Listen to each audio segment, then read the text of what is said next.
Assalomu alaykum hurmatli obunachilar, hurmatli do'stlar. Bugun sotuvga chiqqan joyimiz Billur To'yxonaning yonida joylashgan bir etajli bir plan hovli joyimiz sotuvga chiqdi. Esasini tushuntirib bersam, bu yerda Billur To'yxona, Deniyor To'yxona yonidan kirib kelishda Billur To'yxona ko'chasini aylanamiz. Avtobus marshrutlaridan umuman problemasi yo'q. Maktab, bog'cha hamma usulasi bor.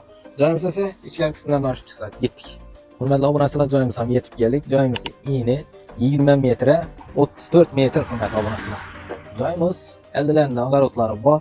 Suv, svet, gaz hamma narsa kelib turibdi. Wi-Fi ham kelib turibdi. Yoshlik 29-uy bo'ladi. Ko'chalarim ulu tushgan. Qarasa joyimizdan ko'rsatib o'tsam. Necha gün qaynab yo'lini yine gel